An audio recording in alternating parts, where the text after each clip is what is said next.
This video was brought to you by Incogni. Back in 2006, Google acquired a barely one-year-old video sharing site called YouTube for an astonishing $1.65 billion. Now, that felt like a lot of money at the time, but now, supporting 2.7 billion monthly active users and raking in more than $30 billion a year, you could make the case that it ended up being one of the best media acquisitions in decades. The thing is that while Google, now Alphabet's backing, might have helped YouTube conquer the video streaming space, it's maybe now being held back by its big brother. So let's unpack the reasons why YouTube might and might not want to break away from Alphabet and go it alone for the first time in more than 17 years. Yeah, it's rewind time. They might be overlooked by journalists and introspective think pieces, but YouTube is a massive money spinner for Alphabet, pulling in $31.5 billion worth of ad sales in 2023 alone. Compare that to their much-lauded competitor, Netflix's $33.7 billion in total revenue, and you can see how overlooked YouTube's potential actually is. It's worth also noting that this number only accounts for YouTube's advertising revenue, ignoring the more than 100 million people who currently pay for YouTube Premium and YouTube Music. Now, we know that Google makes more than $15 billion from their services division, but we don't know quite how much of that is attributable to YouTube. But regardless, it's safe to say that all in, YouTube is pulling in more money a year than even Netflix. Now, you do have to acknowledge that being part of Alphabet is very useful here. Tapping into Google's absolutely huge ads platform allows YouTube to more efficiently gather and monetize advertisers who already use Alphabet's totally dominant ad platform.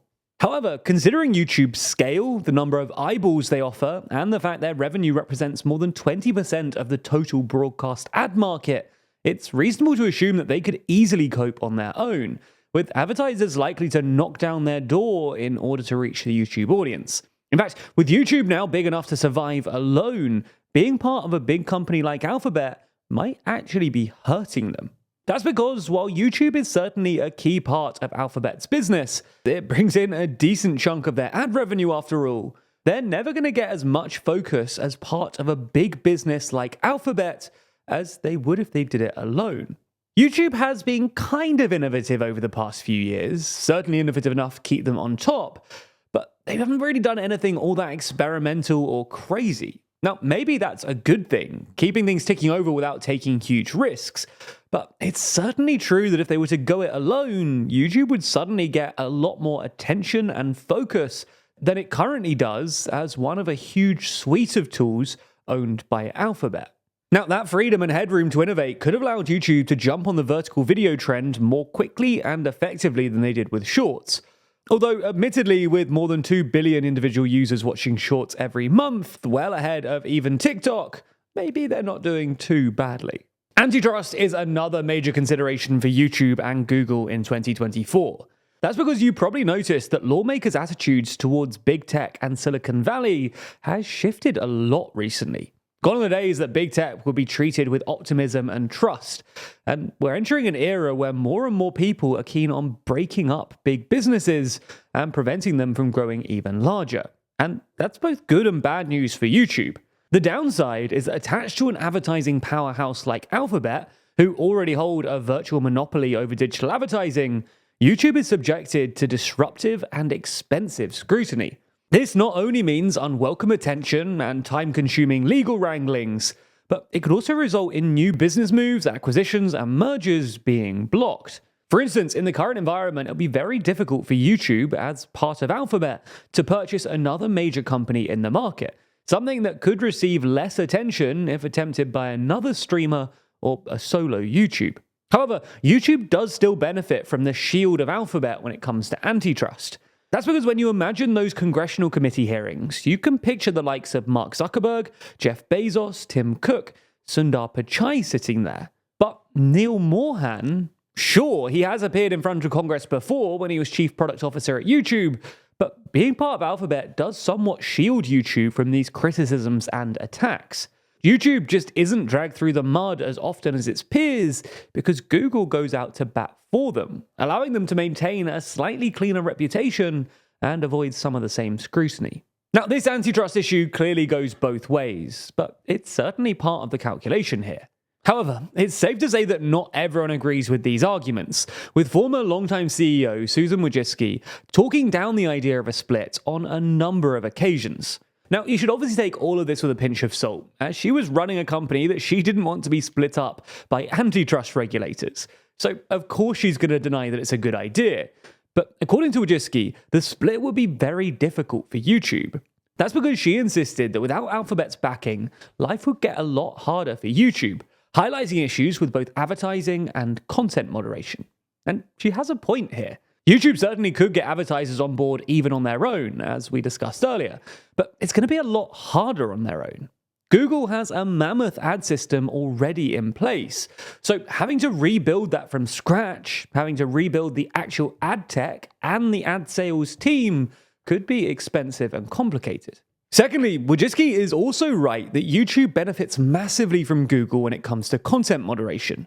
Google's infrastructure, processing power, and AI tech helps YouTube to better moderate content on the platform.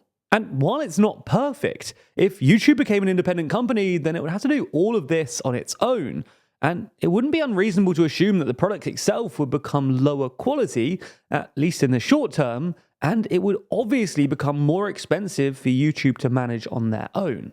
So it does seem that on balance, unless politicians use antitrust regulation to try and push the two apart, it doesn't look likely that it's going to happen of its own accord.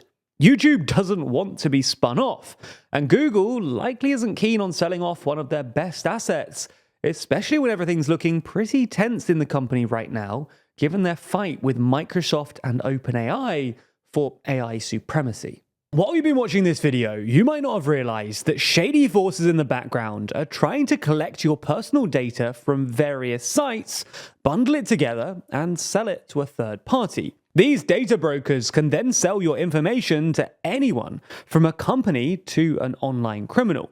Now, you might assume that you're always safe online. Perhaps you regularly change your password, or even unsubscribe from those annoying email newsletters that you never even remember signing up for.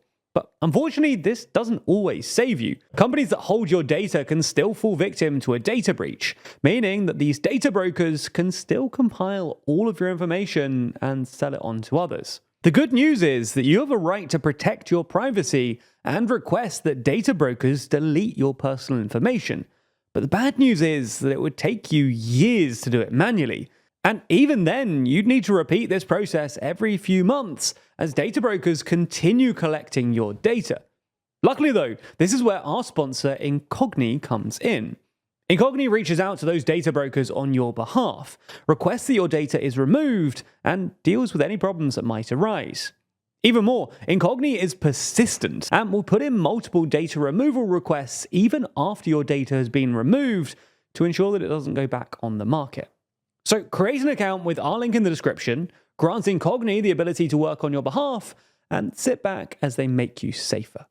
Plus, if you use our link, you'll get an exclusive 60% off an annual Incogni plan. Thanks for checking it out, and thanks to Incogni for sponsoring this video.